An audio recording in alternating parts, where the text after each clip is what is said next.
जहाँ गाडी छ उसले त्यही ह्याप्पिनेस खोज्छ, जहाँ केटी छ त्यही ह्याप्पिनेस खोज्छ, जहाँ केटा छ त्यही ह्याप्पिनेस खोज्छ। तर ह्याप्पिनेस त्यहाँ आउँदैन। गाडी आउँछ ह्याप्पिनेस आउँदैन, केटा आउँछ ह्याप्पिनेस आउँदैन, केटी आउँछ ह्याप्पिनेस आउँदैन। एउटा मारघाटका फिल्म मात्रै, क्राइम्सका फिल्म मात्रै हेर्ने मान्छे, तिनीहरूमाथि रिसर्च गरी ट्र्याक गर्नु भनेको उनीहरूलाई फलो गरी वर्षौँसम्म। अनि एकाथरी मान्छे त्यो हल्का फिल्म हेर्ने, जस्तै चाहिँ हँसाउने फिल्म। हाम्रा बाबा आमाहरू प्रायः जसो जिन्दगीको ठुलो सपना हुँदैनन्, ठिकै छ छोराछोरी हुर्काइयो बसियो, अब नाता नाति हुर्काउँलाौँ। अहिले हाम्रो भौतिक जगतमा मानव सभ्यताले जसरी फड्को मारिरहेको छ, तर मानसिक रूपमा मान्छेहरू झन् पीडित हुँदै गइराखेको पाइयो।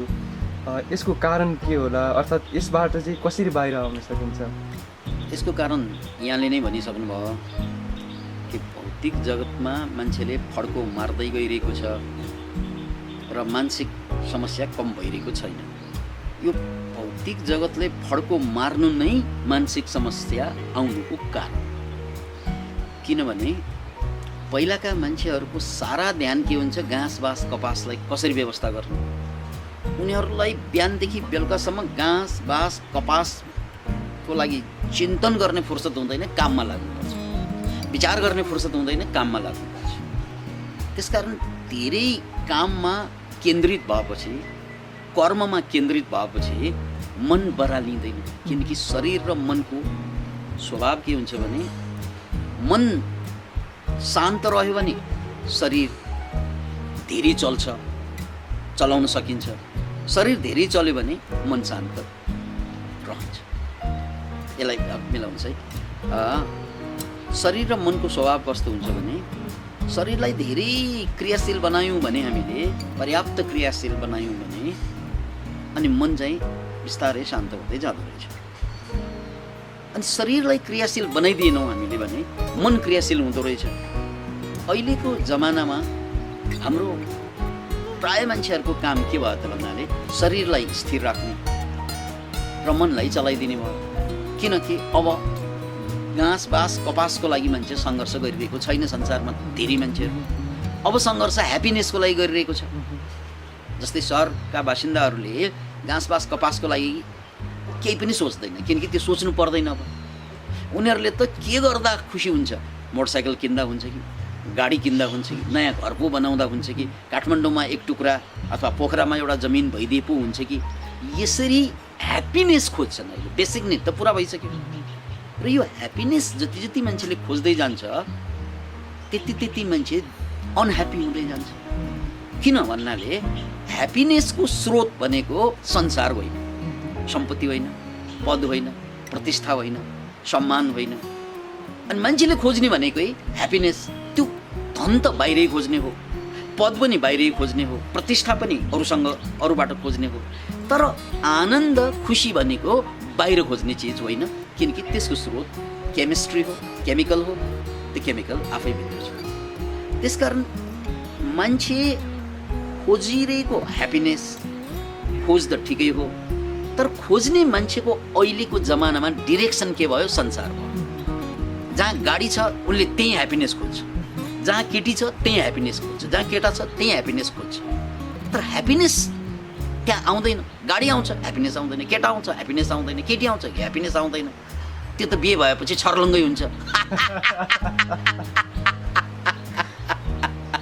त्यसकारण ह्याप्पिनेसको दौर हो यो। दौर भनेको खोज हो। यो हाम्रो चरण ह्याप्पिनेसको चरण, ह्याप्पिनेस खोजको चरण। मानव सभ्यता अहिले घाँस बाँस कपासको खोजको चरणबाट पार गर्दै खुसीको खोजको चरणमा प्रवेश गरेको अवस्था, राइट? अब उसले जसरी घाँस बाँस कपास बाहिर खोज्दै ल्याए हो, त्यस्तै उसलाई के लाग्यो भन्नाले ह्याप्पिनेस पनि बाहिरै होला। तर ह्याप्पिनेसको स्रोत भित्र भएको कारणले गर्दा ऊ जति जति खोज्दै जान्छ बाहिर, त्यति ऊ भित्र भ्रममा पर्दै जान्छ। र जति भ्रममा पर्दै जान्छ त्यसले त्यति बढी पीडा दिन्छ। त्यो पीडा चर्को हुँदै रातको निद्रा पनि जुन दिनमा बर्बाद गरिदिन्छ, त्यो दिनबाट उसलाई मानसिक समस्या सुरु हुने उपक्रम बन्छ। ठ्याक्कै त्यहाँबाट सुरु हुँदैन। सुरु हुने उपक्रम भनेको भूमिका बनिदिन्छ। अनि लामो समय सुत्न सकेन भने रातभरि उसले नेगेटिभ सोच्छ, गलेको हुन्छ शरीर, त्यसपछि उसले एक्सनमा जान सक्दैन किनकि ऊ गलिसकेको हुन्छ। जति उसको स्पिडमा काम हुनुपर्ने हो काम हुँदैन, काम नहुना साथ व्यस्त भएन, व्यस्त नहुना साथ मन व्यस्त भइदिन्छ फेरि। अब मन रातमा पनि व्यस्त, अब मन दिउँसो पनि व्यस्त। यो दुष्चक्रमा फँसेपछि यसको परिणामस्वरूप अनि डिप्रेसन जस्तो, एङ्जाइटी डिसअर्डर जस्तो थुप्रै किसिमका मानसिक रोगहरू देखा परिरहेछ। भनेपछि अब हाम्रो भौतिक जगतमा त बिस्तारै मान्छेहरूले काम गर्न नै लगभग छोडिसक्ने जस्तो त्यसरी विकास भइरहेको छ।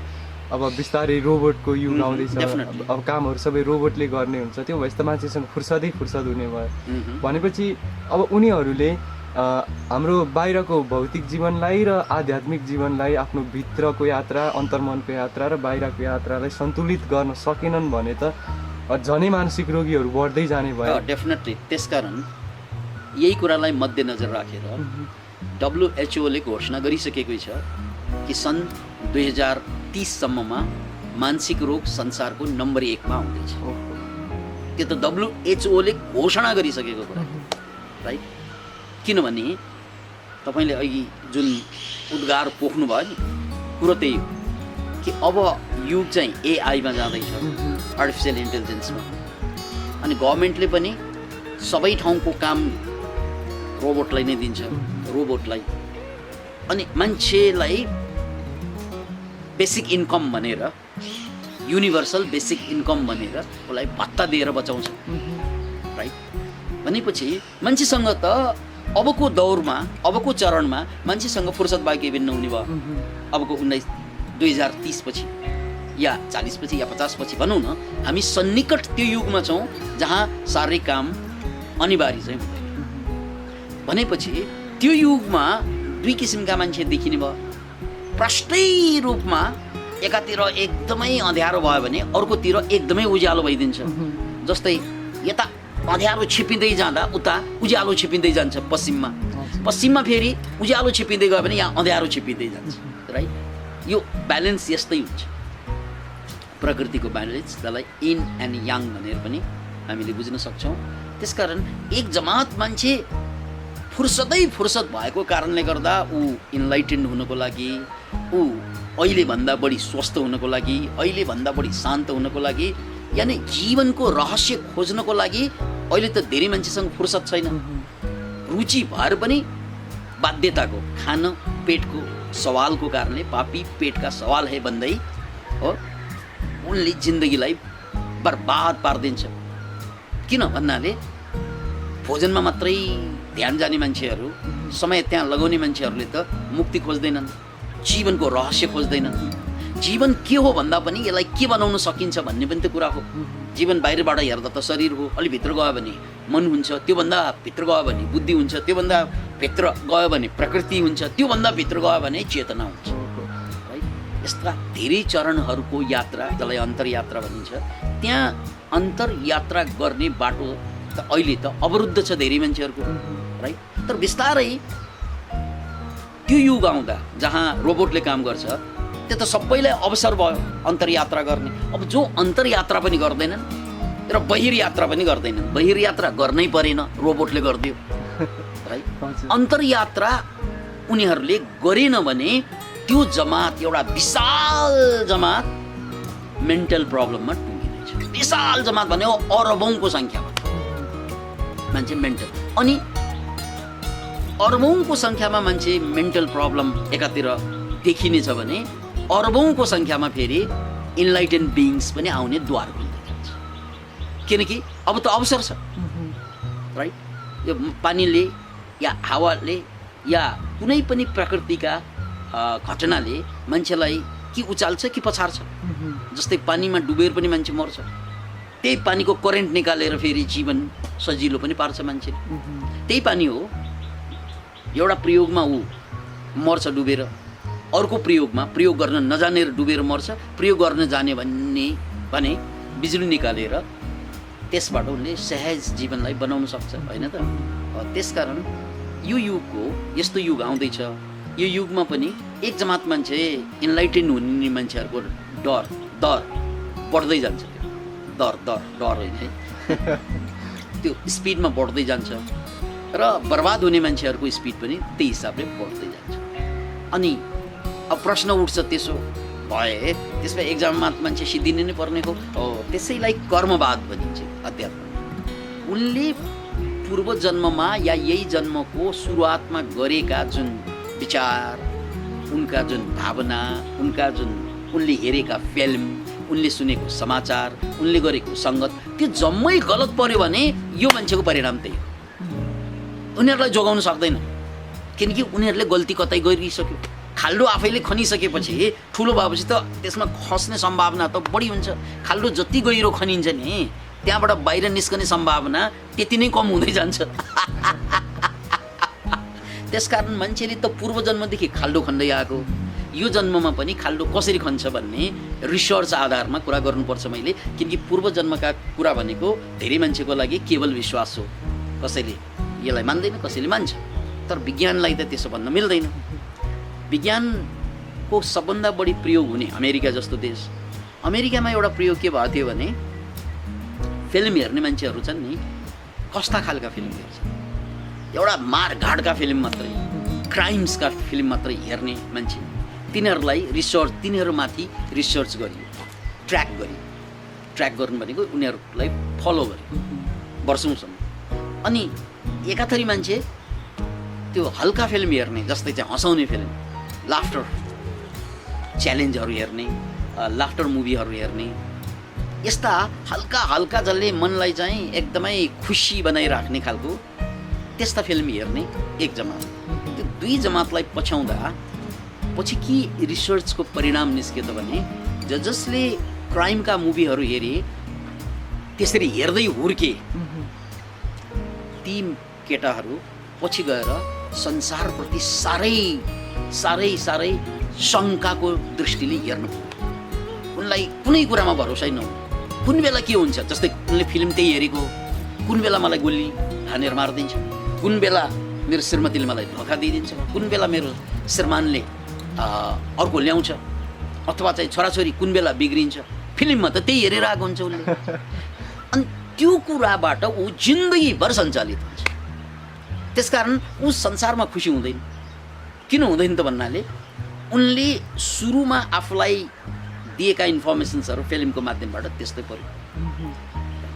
यसको उल्टो जो लाफ्टर मुभिजहरू हेर्छन्, जसमा चाहिँ हल्का हल्का हल्का हल्का मनोरञ्जन हुन्छ, जसमा हाँस्ने मात्रै उद्देश्य, हँसाउने मात्रै हुन्छ, पछि गएर तिनीहरू एकदम जीवन हल्कासँग बाँच्न सफल भयो। उनीहरूलाई डिप्रेसन नहुने।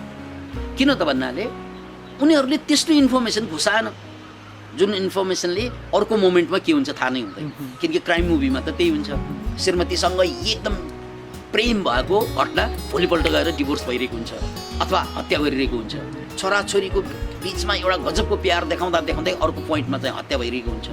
त्यस्तो मुभी, त्यस्तो क्राइम मुभिजहरू हेर्नेहरू होल लाइफ सफरिङ गरे, उनीहरू खुसी नै हुन नसक्ने र अरूलाई खुसी पार्न नसक्ने। जबकि त्यो ह्याप्पी मुभी हेर्नेहरू त्यो जमात छ। रिसर्चमा यो दुईको कुरा आएको छ।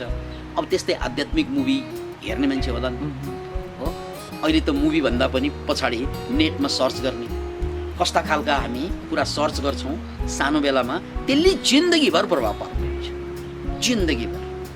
त्यसकारण हामीलाई सानै उमेरदेखि जसरी हुर्काइयो त्यो सबभन्दा क्रुसियल पोइन्ट बन्छ बाँकीको जिन्दगीमा। उदाहरणको लागि हाम्रो ब्रेन हिप्नोटाइज हुने एउटा अवस्था हुन्छ जसलाई थेटा लेभल भनिन्छ। अहिले हामी बिटामा छौँ, 5वटा लेभल हुन्छ, बिटा, अल्फा, थेटा अनि डेल्टा र गामा। यो इलेक्ट्रिकल हाम्रो फ्रिक्वेन्सी जुन छ ब्रेनमा, ब्रेनले निकाल्ने इलेक्ट्रिसिटी, त्यसको आधारमा 5वटा लेभल हुन्छ ब्रेनको। अहिले हामी विचार, बुद्धि, तर्क, गणित चाहिँ यसरी चलाइरहँदाखेरि हामी बिटा लेभलमा हुन्छौँ। अनि अलिकति रिल्याक्स हुँदै गयो, मेडिटेटिभ हुँदै गयो भने अल्फा लेभलमा हुन्छौँ। तर त्योभन्दा पनि झुम्म पर्दै गयो, झुम्म जस्तै सुत्न अगाडि हामी झुम्म चाहिँ हामी आलस्य हुँदै जान्छौँ नि, दिमागले केही सोच्न छोडिदिन्छ। त्यो अवस्था पार गरेपछि त सुत्छ ऊ, दिमागले सोचिरह्यो भने त सुत्दैन। हजुर त्यसकारण ऊ बिटाबाट ठेटामा आउनुपर्छ, बिटाबाट अल्फा अल्फा हुँदै ठेटामा आउँछ।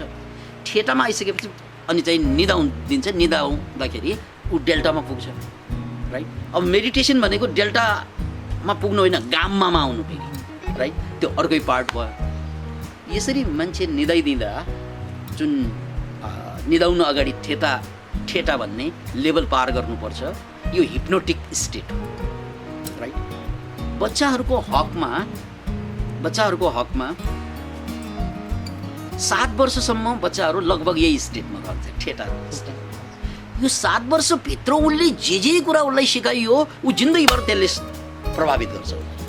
उसले 7 वर्षभित्र हेरेका फिल्म, हेरेका आमा बाबाको झगडा, साथीभाइको मुक्का, त्यो सारा कुराले उनको जिन्दगीभर प्रभावित गर्छ, राइट। त्यसकारण यो अधिकांश मान्छेहरू यो संसारमा बर्बाद हुनुको कारण के हो त भन्नाले उनीहरूले हेर्ने फिल्म, उनीहरूले सुन्ने समाचार, उनीहरूले भेट्ने मान्छे, खास गरी 7 वर्ष अगाडि र त्यसपछि पनि प्रभावित भइरहन्छ। किनकि समाचार त बच्चाहरूले हेर्दैनन्, त्यसपछि पनि हामीले कस्ता खालका समाचार सुनिरहन्छौँ, नेगेटिभ समाचार बढी सुन्यौँ भने त्यो समाचारले जिन्दगीभर हामीलाई यो संसारप्रति इन्सेक्योर फिलिङ गराउँछ, असुरक्षित फिलिङ गराउँछ। यो रिसर्चको कुरा भन्दैछु। अब जुन कालमा मान्छेहरूसँग फुर्सद हुन्छ, त्यो बेलामा उनीहरूले यो कुरा बुझेन भने कसरी हामी हिप्नोटाइज्ड हुन्छौँ, कसरी जिन्दगी आबाद हुन्छ, कसरी जिन्दगी बर्बाद हुन्छ, त्यो बुझेन। यसलाई जीवन दर्शन भनिन्छ। जीवन दर्शन बुझेन भने उनीहरूको जीवन सङ्घर्षण हुन्छ, होल लाइफ सङ्घर्षमा बित्छ।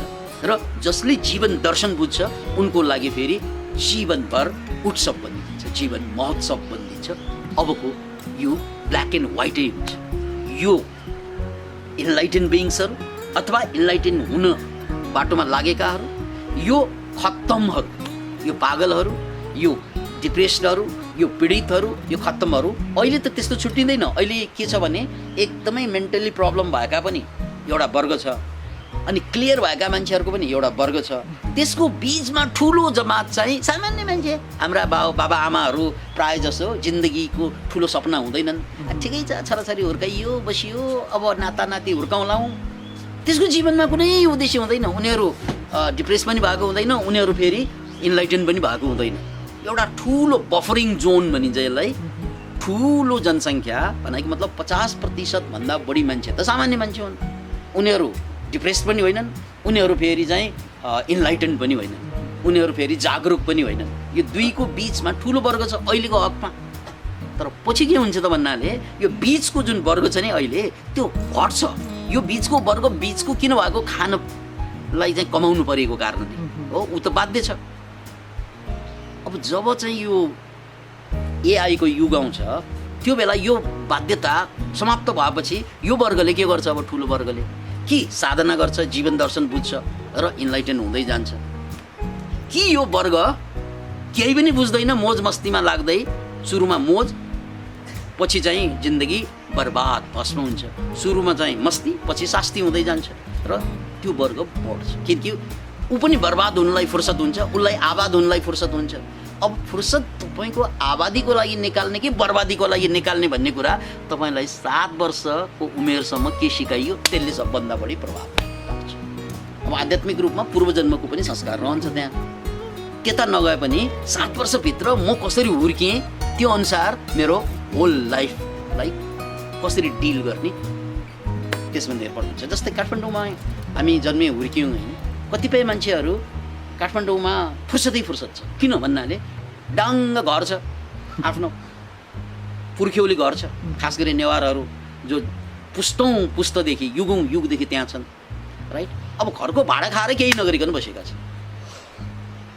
अनि के गर्ने त भन्नाले बोर भएपछि रक्सी खाने, क्यान इमेजिन। त्यसरी बर्बाद भएको फुर्सदको कारणले गर्दा बर्बाद भएको एउटा जमात हुन्छ। अर्को जमात फेरि त्यही फुर्सदलाई प्रयोग गरेर अब मुक्तितिर, इन्लाइटेनमेन्टतिर, साइन्सतिर, टेक्नोलोजीतिर, नयाँ खोजतिर, कलातिर, विज्ञानतिर जहाँ लागे पनि हुन्छ नि।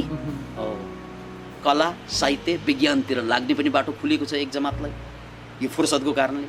अर्को जमातलाई त्यही फुर्सदको कारणले गर्दा रक्सी खाने, जाँड खाने, बर्बादीतिर जाने, पागल हुने त्यो नि मौका खुलेको छ। त्यो अहिले थोरैलाई भएको छ, राइट? अनि एआईको युग भएपछि आधा उधी हुन्छ, आधा यता आधा उता। अहिले आधा उधी छैन, बिचमा ठुलो वर्ग छ। भनेपछि गुरुदेव अब हाम्रो सोसाइटीमा त कतिपय मानिसहरूले 7 वर्षको उमेर पार गरिसकेको छन् होइन। अब कतिपय पारिवारिक योजना बनाइराख्नु भएको मान्छेहरू हुन सक्नुहुन्छ जसले यो भिडियो हेर्दै हुनुहुन्छ।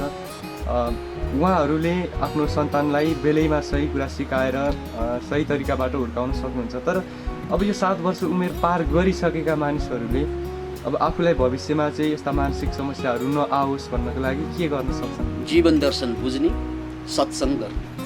जसले आगोको सामुमा बस्यो भने तातिन्छ, हिउँको सामुमा बस्यो भने चिसिन्छ। त्यस्तै सत्सङ्ग गरियो भने मान्छे फेरि जागृत हुन्छ। जागृत मान्छेहरूको समूहमा या जागृतहरूको सान्निध्यमा राख्यो भने ऊ पनि जागृत हुन्छ। उसले गर्ने अब सत्सङ्ग, जीवन दर्शन बुझ्ने। Thank you. गुरुदेव, एउटा मेन कुरा त आएकै छैन, भर्खरै त जीवन परिवर्तन गर्ने कुरा। कति मिनट कति भयो?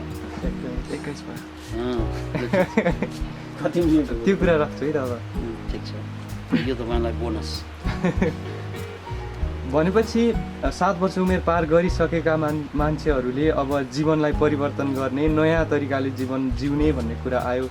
अब यसमा चाहिँ के कस्ता कुराहरू थप्न सकिन्छ? जस्तै अहिले जसरी जीवन गुजारा गरिराखेको छ, जीवन जसरी चलिराखेको छ, अब यो जीवन परिवर्तन गर्नलाई चाहिँ उनीहरूले के कस्ता कुराहरू? Time management. उनीहरूको काम गर्ने बाध्यता छ, परिवारलाई हुर्काउने बाध्यता छ, राइट?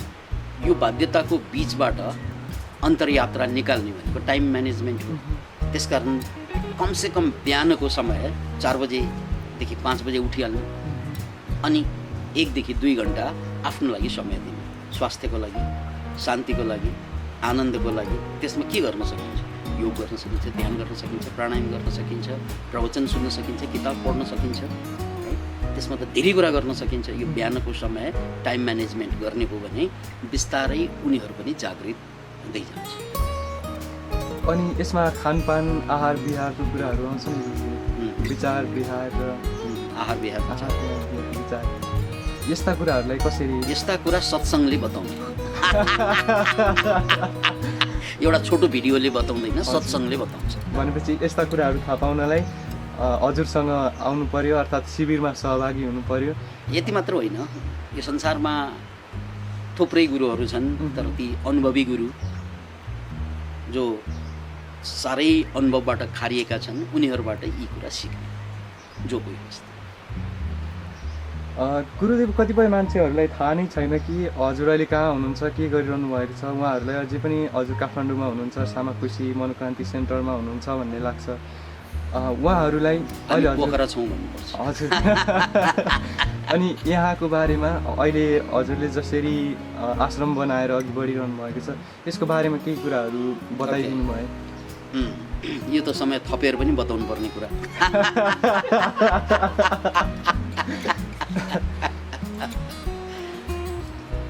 यसो कुरा, अहिले हामी झन्डै 1 वर्षदेखि पोखराबाट फेवाताल हुँदै 15 किलोमिटर पश्चिममा बराङ भन्ने गाउँ छ, पोखराको 23 वडामा पर्छ। त्यहाँ जङ्गल छ, खोला छ, गुफा छ, हिमाल छ, एकान्त छ, सबै कुरा छ। प्रकृतिले दिन सक्ने सबै कुरा कृपा गरेको छ प्रकृतिले। अनि थप मान्छेले नदेखिने कुरा, यो पञ्चासे क्षेत्र, पञ्चासे धाम भएको कारणले गर्दा यो क्षेत्रमा आध्यात्मिक ऊर्जा पनि ओतप्रोत छ। प्रकृति बाहेक, प्राकृतिक बाहेक आध्यात्मिक ऊर्जा पनि ओतप्रोत भएको ठाउँ भएकोले हामी यहाँ आश्रम निर्माण गर्ने निधोमा पुग्यौँ र एउटा विशाल आश्रमको कल्पना गरिएको छ, जहाँ कम्तीमा 200 परिवार जो अल्मलिएका परिवारहरू, वानप्रस्थमा गएका परिवारहरू यहाँ आएर आफ्नो कोठा, एक-एकवटा फ्ल्याट हुन्छ, त्यो फ्ल्याट चाहिँ उहाँहरूले नमरेसम्म आफ्नो बनाएर बस्न सक्नुहुन्छ। नमरेसम्म। किन भन्नाले यो त आश्रमको प्रपर्टी भयो, त्यसैले व्यक्ति मरिसकेपछि आश्रममै जानुपर्ने हुन्छ, नत्र भने उनीहरूले बेचेर फेरि अनाध्यात्मिक मान्छे जसको खोज धन बाहेक पद बाहेक केही पनि हुँदैन त्यो दौडमा पऱ्यो भने त्यहाँ भाँडभैलो हुन्छ। त्यसकारण आजीवन सदस्यको रूपमा त्यो कोठालाई चाहिँ ग्रहण गर्न सकिन्छ, आजीवन एउटा फ्ल्याट। र त्यस्तो 200वटा फ्ल्याट बनाउने हाम्रो सपना हो, योजना हो। र त्यसपछि एउटा बस्ती बन्छ स्पिरिचुअल पिपलहरूको, जो आगामी युगको लागि मार्गदर्शक पनि बन्न सक्छ। अहिले हजुरहरूले यो ठाउँलाई यो जहाँ आश्रम बन्दैछ त्यो क्षेत्रलाई इको स्पिरिचुअल योगाश्रम भनेर नामाकरण गर्नुभएको छ। अनि अहिले हजुरहरू यहाँ हुनुहुन्छ, अनि यहाँबाट के कस्ता प्रोग्रामहरू कार्यक्रमहरू सञ्चालन भयो? अहिले यहाँ भर्खरै 2-3 महिना त भयो सुरु भएको लकडाउनपछि। त्यसकारण हामीले एउटा त 7 दिने भनौँ शिविर 5 दिन हुन्छ, आउ जाउ गर्दा 7 दिन हुन्छ। 7 दिने ध्यान साधना सत्सङ्गको शिविर चाहिँ चलाइरहेका छौँ, हरेक महिना 2वटा। र बेला बेला योगा टिचर्स ट्रेनिङ कोर्स, पछि अब कुण्डलिनी कोर्सेसहरू र त्योभन्दा लामा कोर्सहरू पनि हामी यसमा डिजाइन गर्दै जानेछौँ। अब यसमा हामीले सिकाउने पहिला सिकाउने सबै कुरा पनि जोड्न त सकिने भयो, जस्तै चाहिँ सुपर लर्निङका कुरा, त्यस्तै मोटिभेसनका कुरा, रेकीका कुरा थुप्रै हामीले जुन सेयर गर्दै आएका थियौँ त्यो बिस्तारै हामी